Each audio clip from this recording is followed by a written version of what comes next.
There is a specific kind of gravity that surrounds individuals who manage to build something massive from absolutely nothing.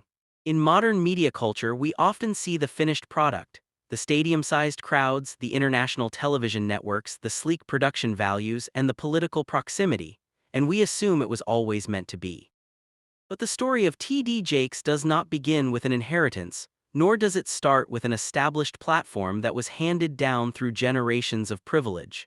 It began in the deep, economically depressed pockets of West Virginia, inside a storefront church that lacked the basic modern amenities we now take for granted.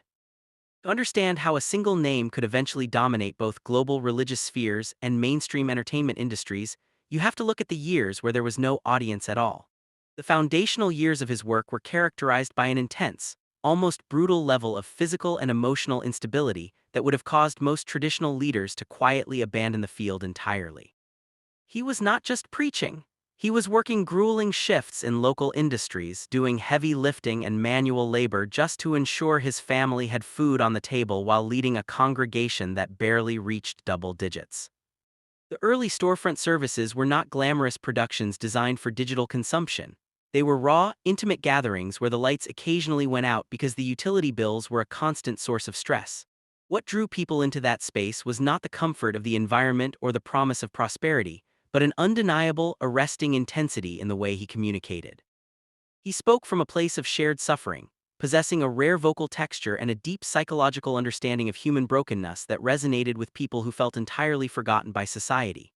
The growth of that initial ministry was agonizingly slow, moving from 10 dedicated individuals to a few dozen, and eventually to a couple hundred, driven entirely by organic word-of-mouth recommendations. There were no marketing budgets, no public relations firms, and no algorithmic boosts helping to spread the word across state lines during those formative decades. People simply told their neighbors that there was a man in a small town who preached as if he knew exactly what it felt like to lose everything, and that specific authenticity became the bedrock of his growing influence. By the time the congregation relocated to a slightly larger facility within West Virginia, the underlying framework of what would become a global media empire was already quietly locked into place. The true turning point occurred when his messages began to escape the physical boundaries of the church walls through cassette tapes that were duplicated and passed around like rare currency. This analog network of sharing created a secondary, invisible audience that grew exponentially faster than any brick-and-mortar building could ever hope to accommodate or contain. When the decision was finally made to transition the entire operation to Dallas, Texas, it was not merely a change of geographic scenery. It was an audacious, high-stakes leap into a completely different tier of public life. The establishment of the Potter's House was the moment a regional phenomenon officially transformed into a national institution, eventually swelling to over 30,000 active members. The ministry quickly expanded its footprint far beyond traditional Sunday morning sermons, incorporating massive annual conferences, major Hollywood film productions, best-selling literature, and highly rated daytime television appearances. Jakes was no longer just a prominent pastor. He had successfully cross-pollinated into mainstream American culture, advising United States presidents, sitting for interviews with elite journalists, and commanding boardroom respect. This unprecedented level of multi-industry reach created a public perception that he was effectively untouchable, operating at an altitude where normal cultural rules and vulnerabilities no longer seemed to apply to him. However, building an empire of that magnitude carries an invisible, incredibly heavy tax that most observers fail to calculate until the bill comes due in public view. When a leader reaches a position where millions of people look to them for moral clarity, emotional survival, and spiritual direction, the unspoken expectation is perfection. The public does not just demand that you succeed at a high level, they demand that you remain entirely pristine, existing completely outside the messy, complicated realities of human conflict. This collective expectation creates a dangerous paradox because the higher the pedestal is built, the more explosive and devastating the descent becomes when the wind shifts. For decades, the sheer scale of his organization acted as a protective shield, absorbing minor criticisms and keeping localized controversies from gaining traction in the broader media landscape. But in the modern digital economy, no amount of institutional wealth or historical credibility can permanently insulate an individual from a coordinated shift in public attention. The very same infrastructure that allowed his voice to reach millions of individuals simultaneously was quietly laying the groundwork for a counter-narrative that would challenge his legacy. As the cultural landscape became increasingly connected and highly reactive, the distance between absolute reverence and intense public scrutiny began to shrink to a razor-thin margin. The world of international ministry is uniquely vulnerable to changes in media technology because its primary currency is not a physical product but deep emotional trust.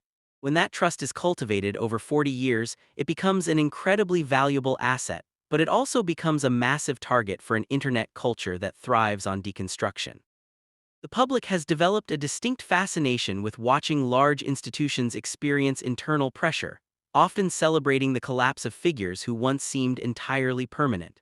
This dynamic meant that long before any modern rumors or specific legal names were attached to his platform, a subtle undercurrent of anticipation had already formed. People were looking closely at the vast network of businesses, the high-profile real estate, and the elite social circles, wondering if anyone could truly maintain that level of success without compromise. The transition from an authentic storefront preacher to a global corporate executive is a narrative arc that automatically invites deep skepticism from a cynical modern audience. Every speech, every business alliance, and every public appearance was being archived and analyzed by an audience that was increasingly trained to look for hidden motives. The stage was inadvertently set for a massive confrontation between a lifetime of institutional building and the terrifying, hyper-fast realities of the modern information ecosystem. The complexity of navigating that level of fame becomes even more pronounced when your primary message is centered around resilience, grace, and overcoming adversity. For years, the core strength of the ministry was its ability to look at human failure and offer a structured, empathetic path toward restoration and psychological healing. But when the leader themselves becomes the subject of intense speculation, the machinery of restoration is suddenly forced to turn inward, often with highly complicated results.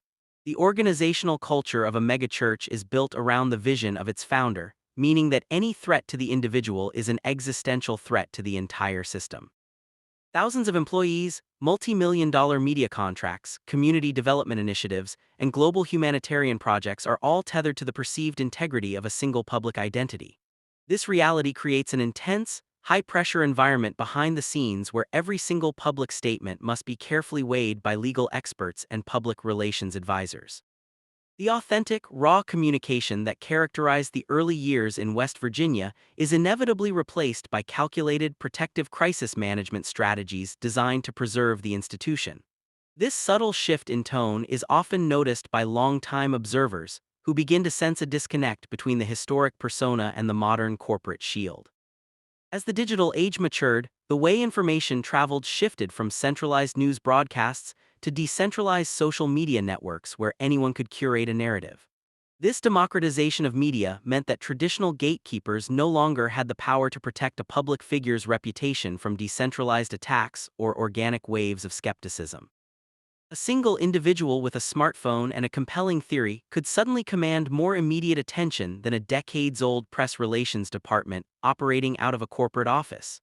This systemic shift caught many legacy organizations completely off guard, as they were accustomed to dealing with traditional journalists who operated under strict editorial guidelines. In the new media landscape, the metric that mattered most was not factual accuracy or editorial verification, but raw, unfiltered engagement and emotional resonance. The algorithms that govern public attention were explicitly designed to amplify conflict, meaning that controversial theories about high-profile figures would always travel faster than measured institutional responses. This structural reality meant that a storm was gathering on the horizon long before the general public became aware of any specific legal complications or online campaigns. The massive apparatus that T.D. Jakes had spent his entire life constructing was about to face an entirely new kind of trial, one where historical achievements mattered far less than immediate digital optics. The historical significance of what was accomplished in Dallas cannot be overstated, as it rewrote the entire playbook for how modern religious organizations interact with secular culture. The Potter's House became a blueprint for multi-ethnic, multi-generational community building, proving that a religious space could successfully interface with corporate entertainment and mainstream media. This cross-cultural success earned Jakes a unique position as a cultural diplomat, someone who could bridge the gap between deeply conservative religious communities and progressive media executives. But this specific positioning also meant that he was operating in two entirely different worlds simultaneously, each with its own set of moral expectations and cultural rules. What is perfectly acceptable in a Hollywood boardroom might be viewed with deep suspicion by a traditional church congregation in the rural South, creating a constant ideological tightrope. Managing these conflicting expectations requires a spectacular amount of intellectual agility and personal discipline, as a single misstep in either direction can alienate a massive portion of your support base. For a long time, the balance was maintained with incredible precision, further solidifying the mythos that he was uniquely equipped to handle the pressures of extreme visibility. Yet, the friction between these two distinct worlds was silently accumulating, waiting for a catalyst to expose the inherent vulnerability of bridging such vast cultural divides. To fully understand the scale of the eventual backlash, one must appreciate the sheer volume of lives that were directly impacted by his literature and media broadcasts over the decades.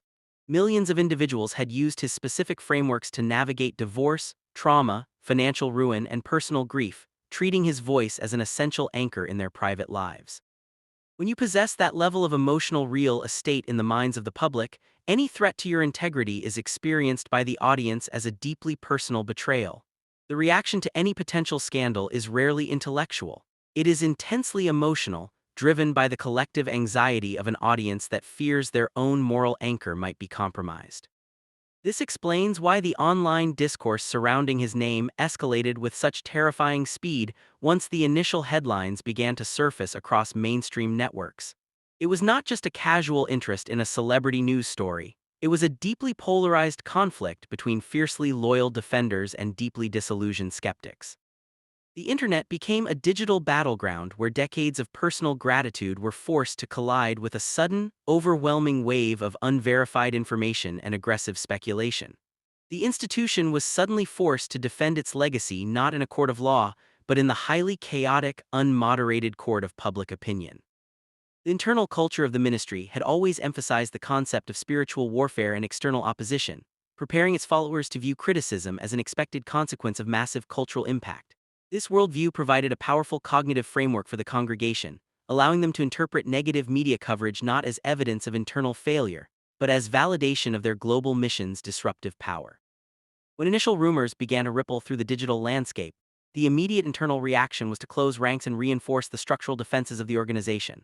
Sermons emphasized endurance, the protection of legacy, and the danger of listening to discordant voices outside the established community of faith. This defensive posture is highly effective at maintaining internal unity and preventing a mass exodus of core supporters during the early stages of a public relations crisis. However, it can also create a profound echo chamber that makes it difficult for leadership to accurately gauge the severity of the storm brewing in the secular world. The language of faith and spiritual endurance, while deeply comforting to the faithful, often fails to register with a cynical, secular media apparatus that operates on entirely different analytical principles. As the months rolled on, the administrative demands of maintaining a global footprint began to visibly intersect with the changing dynamics of the modern internet. The organization was no longer just competing with other traditional ministries for airtime. It was competing with an endless stream of digital content creators who specialized in commentary. These independent creators discovered that using high-profile names in their titles generated massive traffic, creating a clear financial incentive to keep controversial narratives alive. A complex ecosystem of gossip channels, independent journalists, and digital commentary platforms began to focus their collective attention on the inner workings of the Dallas ministry.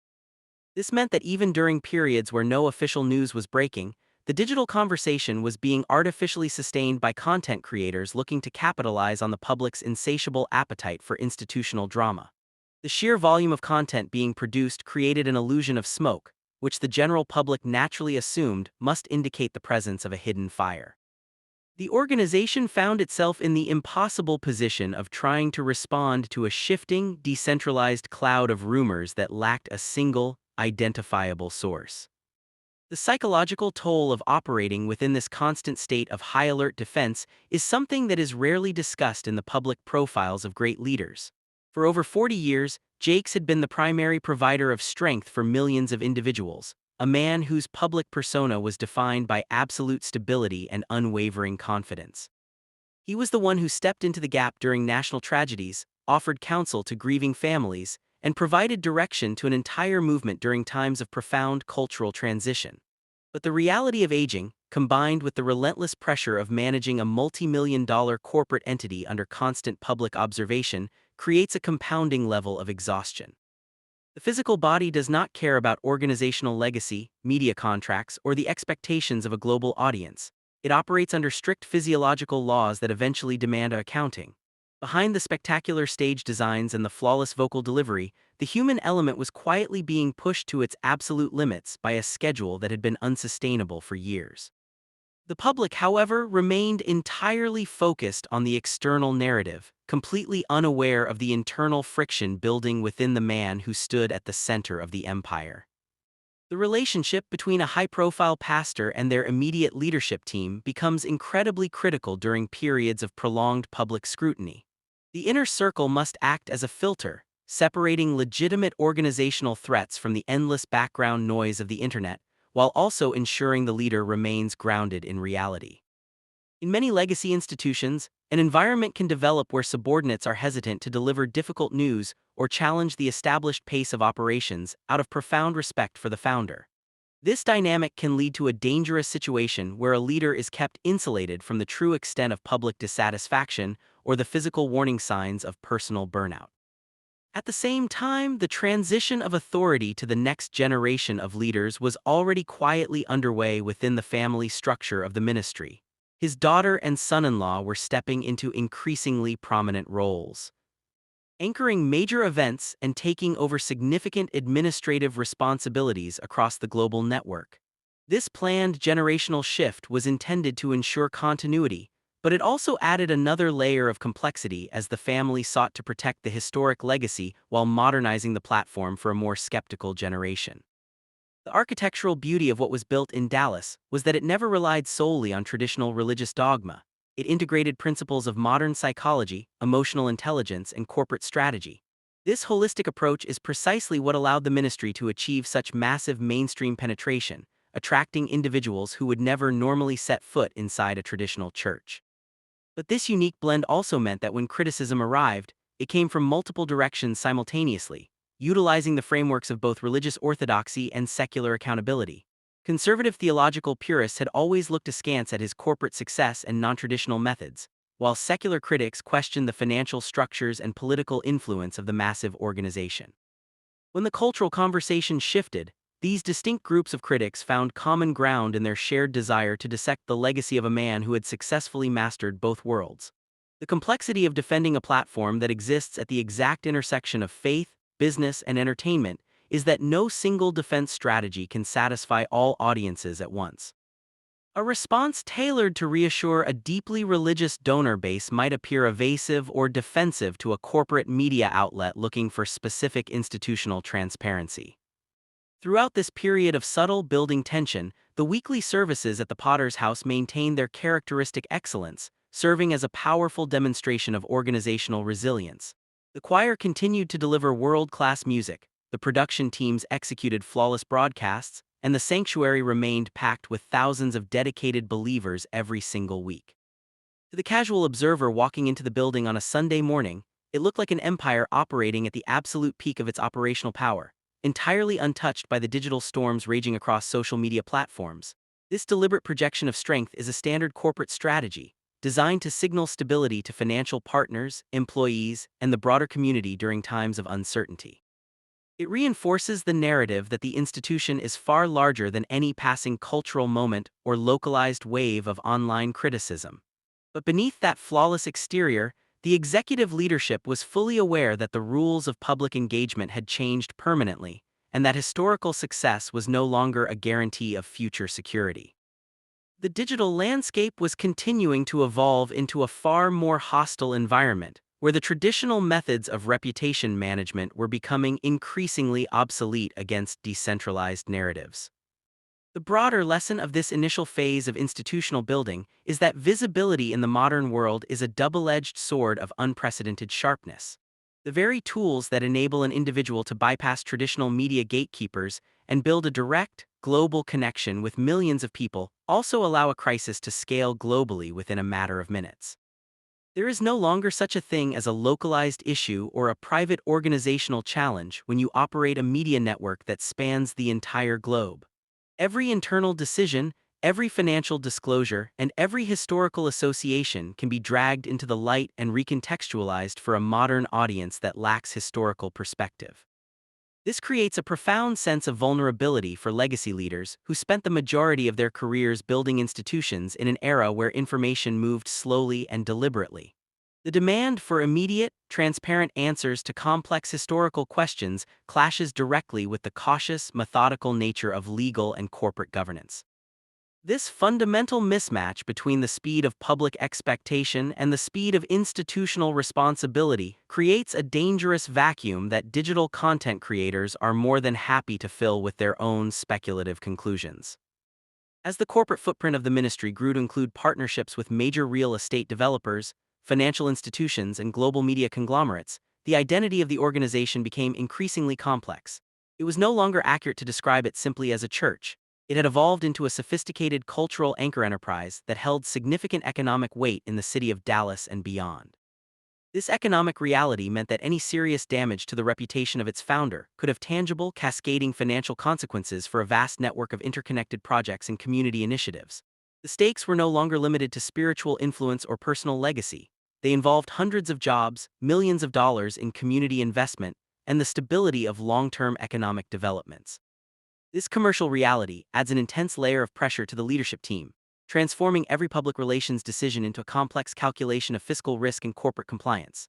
The romantic image of the lonely storefront preacher fighting against the odds in West Virginia had long since been replaced by the corporate reality of an executive chairman managing an intricate portfolio of public and private interests under continuous regulatory and public observation. The unique challenge of managing a legacy of this scale is that the founder's personal identity becomes completely inseparable from the institutional brand in the minds of the general public. While a traditional corporation can survive the replacement of a chief executive officer with minimal disruption to its core identity, a personality-driven ministry faces an entirely different set of existential challenges. The audience is not loyal to a corporate logo or an administrative structure. They are loyal to the specific voice, the unique charisma, and the perceived moral authority of the individual at the center of the platform. This reality makes the question of succession and long-term sustainability one of the most volatile topics within the executive offices of any global ministry enterprise. It requires a delicate, multi-year strategy to slowly transfer public affection and organizational trust from the founder to a new generation of leaders without triggering a massive drop in engagement or financial support. This delicate process was already unfolding against the backdrop of an increasingly fractured cultural environment, where the next generation of believers held vastly different expectations regarding transparency and institutional accountability than their predecessors. The historic achievements of the ministry provided a powerful buffer during these changing times, as the organization could point to decades of documented humanitarian work, economic empowerment, and community transformation. They had built housing complexes for low-income families, established massive prison rehabilitation programs, provided millions of dollars in disaster relief globally, and created educational opportunities for underprivileged youths.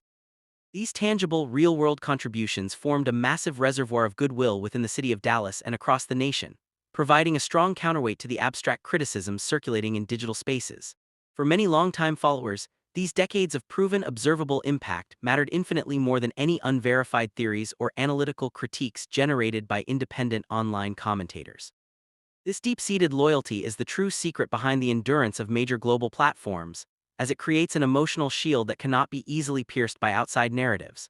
But even the deepest reservoir of public goodwill can begin to deplete if an institution finds itself subjected to a continuous, multi-front wave of public controversy that dominates the mainstream headlines for an extended period.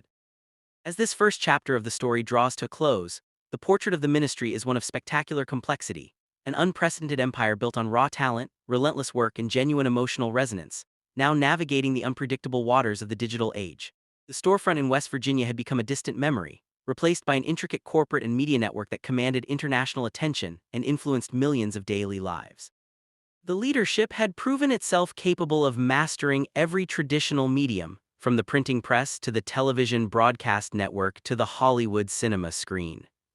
But the true test of any structure is not how it performs during periods of steady growth and cultural alignment. It is how it responds when the entire cultural ecosystem undergoes a profound structural shift. The digital world was moving away from structured, respectful institutional narratives and toward a highly chaotic, adversarial model of public engagement where no legacy was considered sacred. The massive foundation that had been poured over 4 decades of intense labor was about to be subjected to a series of unexpected shocks that would test every single pillar of the organization's strength. L. The transition from a slow-building institutional rumor to an acute, high-velocity media crisis occurs with a suddenness that can completely disorient even the most experienced public relations professionals. For T.D. Jakes, that transition was not triggered by an internal organizational failure or a direct legal filing against his ministry, but by an external legal earthquake that was already consuming the entertainment industry. When a federal lawsuit involving music mogul Sean Diddy Combs was unsealed, it contained a highly specific narrative claim that referenced the prominent Dallas pastor in a context that immediately caught the attention of mainstream journalists and independent digital creators alike. The specific allegation within the document did not accuse Jakes of participating in criminal behavior, but rather suggested that his massive public influence and social proximity could be utilized as a tool to rehabilitate public perception during a separate legal crisis. Because his name was placed inside a document of that legal magnitude, it acted as an immediate lightning rod, instantly drawing his entire legacy into a broader cultural conversation about power, ethics, and elite social networks. The mainstream media reported the inclusion of his name with standard journalistic caution, but the digital landscape operated on an entirely different set of rules, completely bypassing nuance in favor of maximum engagement. Within minutes of the document becoming accessible online, the decentralized machinery of the internet began to aggressively process the information, stripping away the legal context and replacing it with highly speculative commentary. Short, highly edited video clips appeared across multiple streaming networks, featuring dramatic headlines that presented unverified theories as if they were long-established historical facts. Digital commentary channels began to cross-reference old photographs of high-profile social events, building intricate, entirely unverified narratives about private meetings and hidden alliances without a single piece of substantive supporting evidence. The speed at which these digital stories circulated created an environment where the average media consumer could no longer differentiate between a formal legal charge and a highly speculative commentary video. The algorithms that dictate what millions of people see on their daily feeds began to prioritize content containing his name, creating an artificial amplification loop that made the controversy look completely inescapable. This was not an organic public discussion about accountability. It had rapidly transformed into a hyper-efficient, highly monetized digital spectacle where nuance was actively penalized by the platform metrics. According to detailed forensic data later shared by executive representatives of the ministry, the nature of this sudden online surge was far from a natural, spontaneous manifestation of public curiosity. Their internal security teams identified a highly organized, systematic campaign involving more than 44,000 automated bot accounts that were explicitly deployed to push identical narratives connecting his name to the secular entertainment scandal. These automated profiles were not expressing genuine personal opinions. They were executing a coordinated digital strategy, repeating specific phrases, utilizing identical hashtags, and systematically engaging with each other's content to manipulate search trends. By artificially inflating the engagement metrics of these negative stories, the automated network forced the controversy into the trending tabs of major social media platforms, ensuring it would be seen by millions of real users who otherwise would have missed it.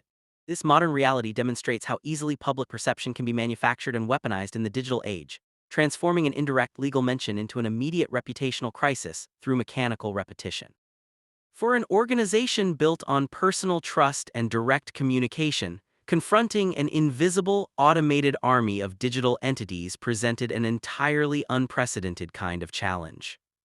The primary danger of this hyperfast digital amplification is that public opinion frequently crystallizes long before the targeted individual has a realistic opportunity to formulate a comprehensive, legally sound response.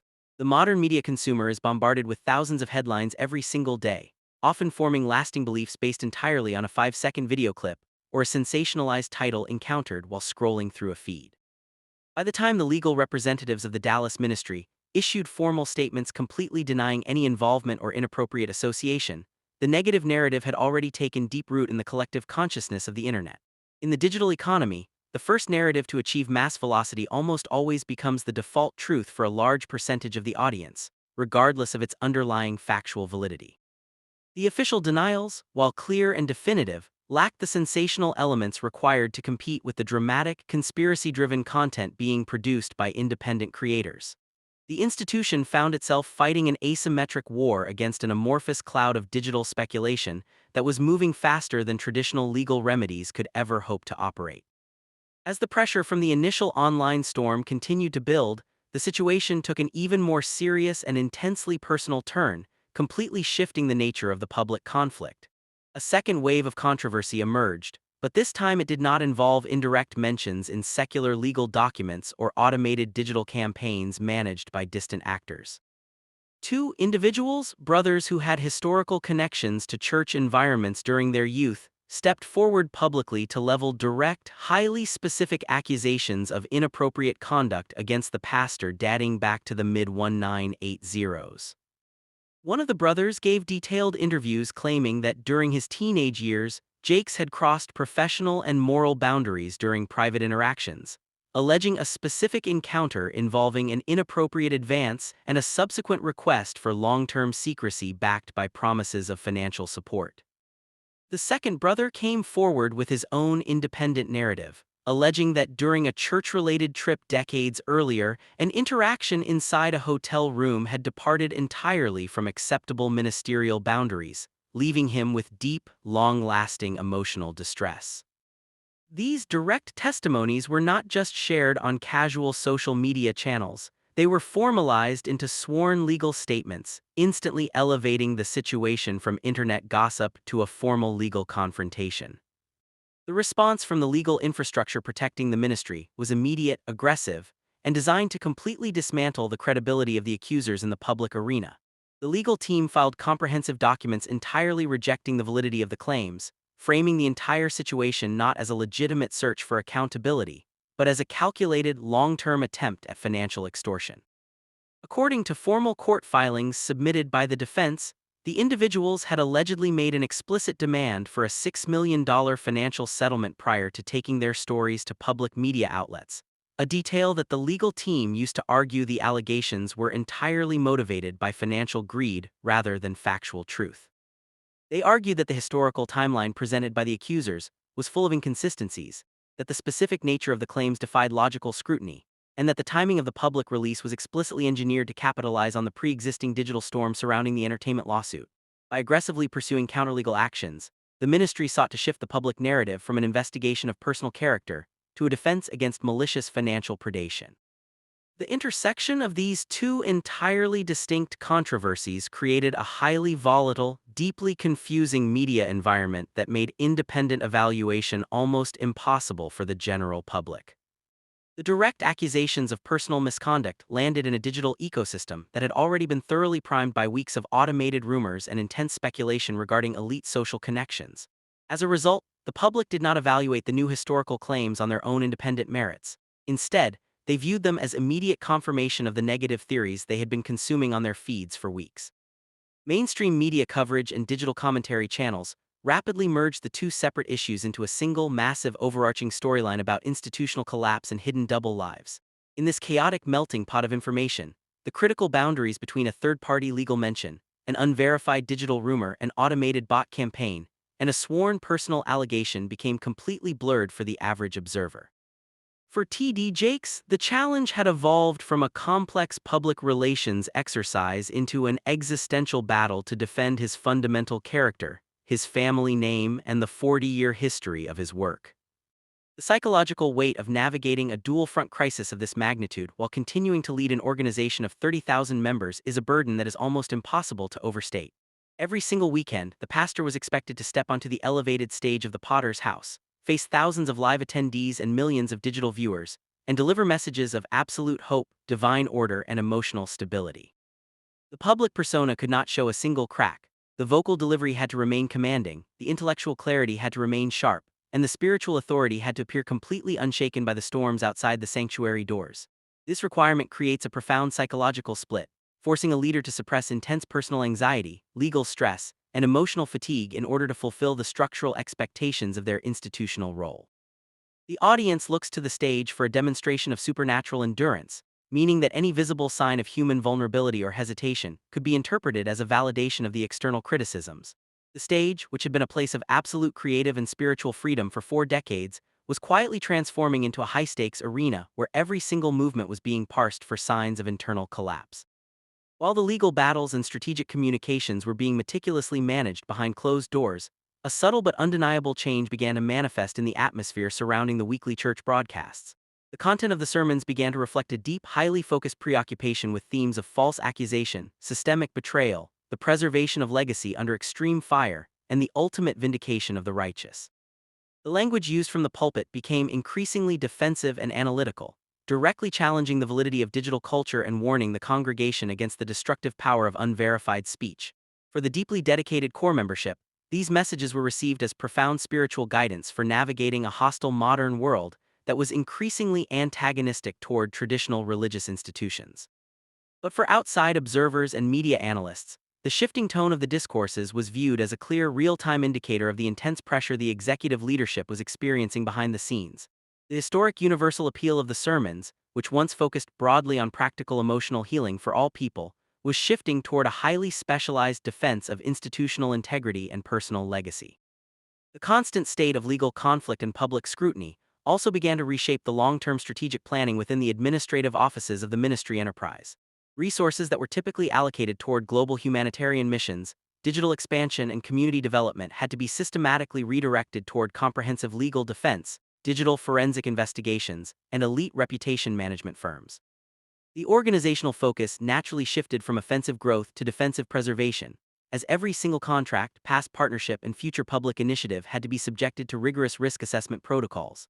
This internal reallocation of energy and capital creates a quiet deceleration in the broader mission of an institution, slowing down long-term projects and causing external partners to adopt a cautious, wait-and-see approach to their collaborations.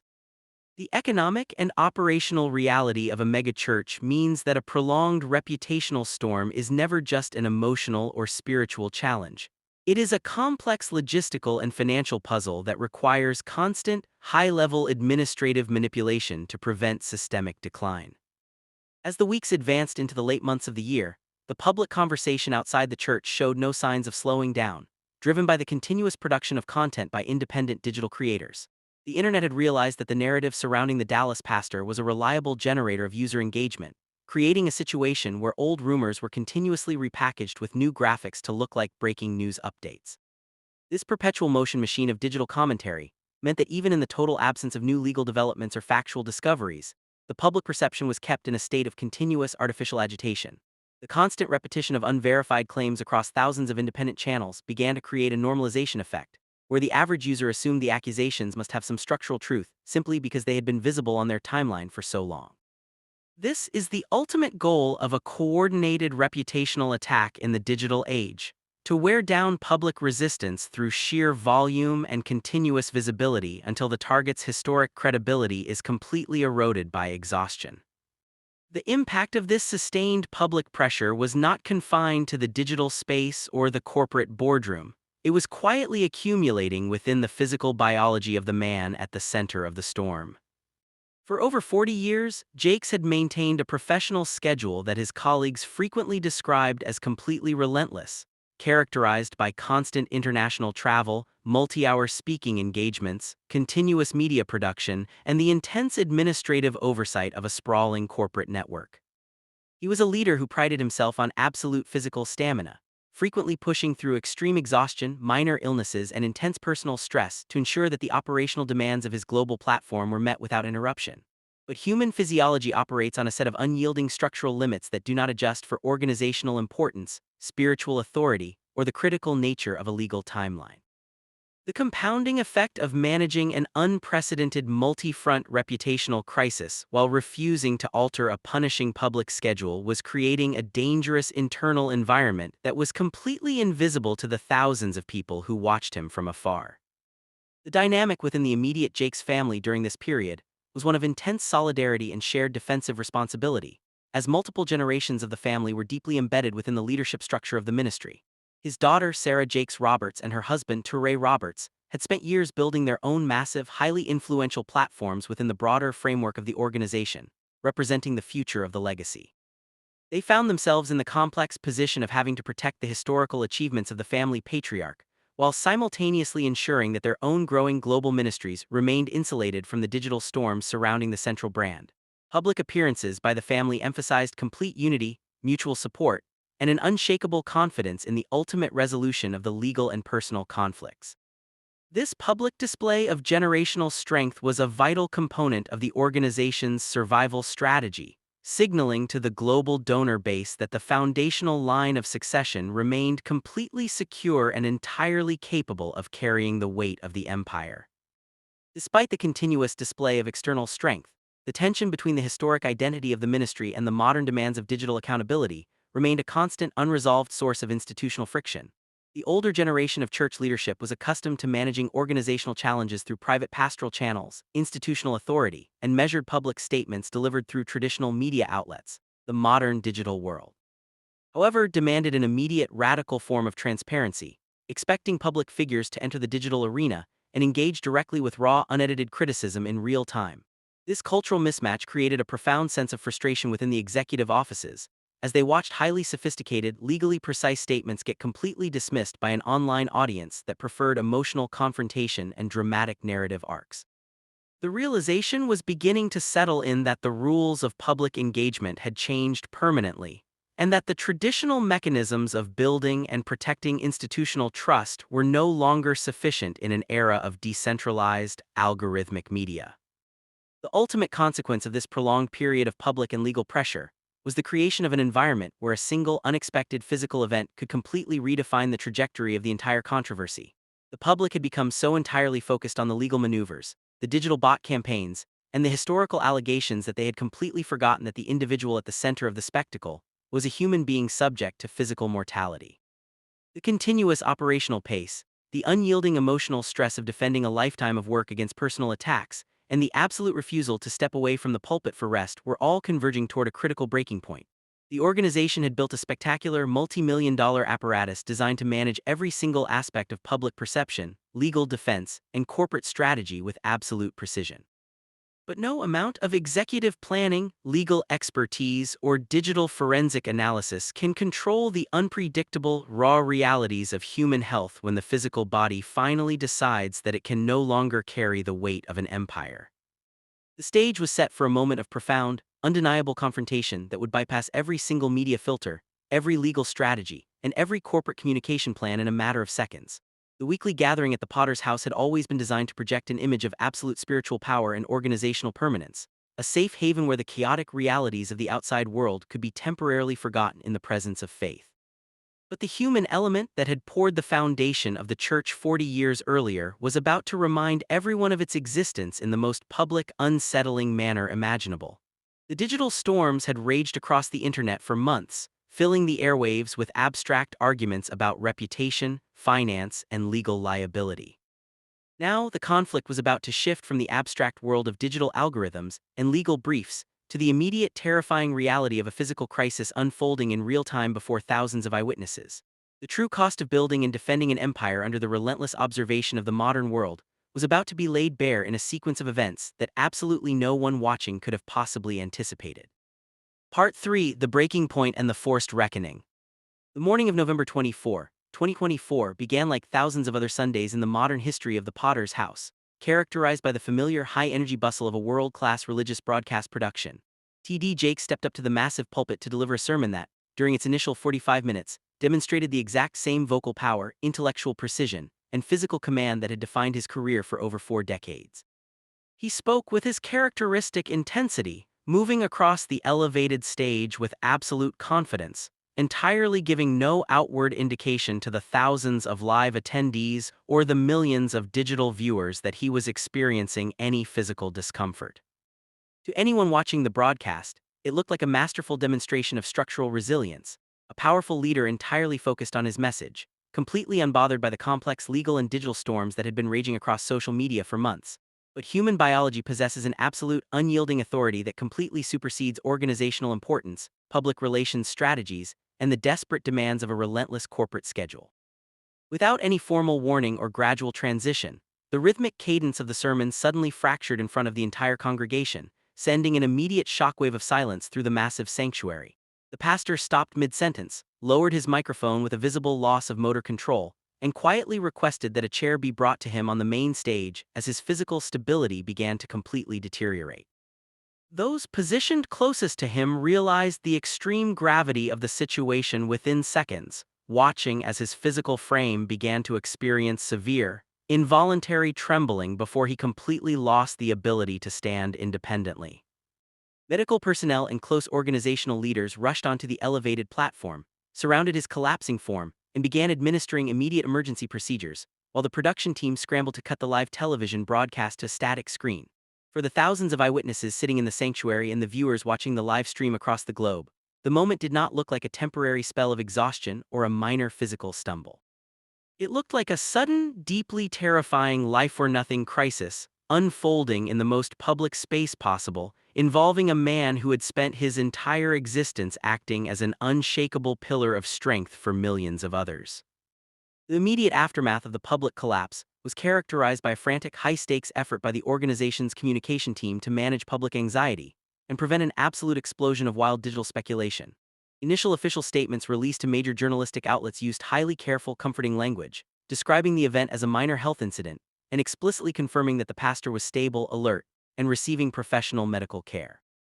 Early medical updates moved quickly to rule out the occurrence of a stroke, attempting to reassure the global donor base and the massive congregation that the situation was entirely under control and did not represent a permanent medical catastrophe.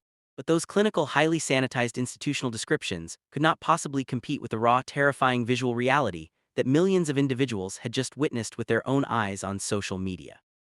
The video clip of the physical collapse had already escaped the boundaries of the church's media network, spreading across the internet with an uncontrollable velocity that bypassed every single corporate filter and public relations defense mechanism.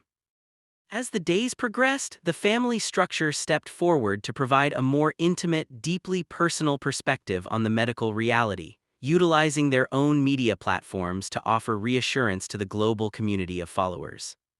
His daughter, Sarah Jakes Roberts, alongside her husband, Touré Roberts, shared emotional video updates confirming that while the event had come dangerously close to an absolute tragedy, the pastor was showing remarkable signs of physical recovery under continuous medical supervision. They openly acknowledged the intense, overwhelming emotional weight that the incident had placed on their entire family network and the thousands of individuals whose spiritual lives were directly tethered to the ministry. Messages of profound concern, deep scriptural comfort, and absolute solidarity flooded social media platforms from global religious figures, prominent political leaders, and millions of ordinary citizens who had been impacted by his life's work. For a brief, highly significant moment, the aggressive, cynical tone that had dominated the digital conversation for months was completely replaced by a massive, unified wave of human empathy and shared concern for survival. However, once the initial shock of the physical event began to settle into a more predictable routine of medical recovery, a far more serious and deeply transformative medical truth began to emerge from the inner circle. When T.D. Jakes later spoke directly about the reality of what had transpired on that stage, he revealed that the incident had not been a minor spell of dehydration or a temporary reaction to fatigue, but a major, life-threatening heart attack. The medical crisis had been caused by an acute blood clot that completely blocked vital circulation to a significant portion of his heart muscle while he was actively standing before his congregation.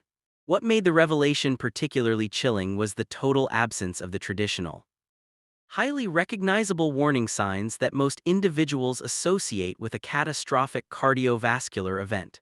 There had been no crushing chest pain, no radiating physical agony, and no obvious biological indicator that his life was hanging by a thread while he was executing his professional duties.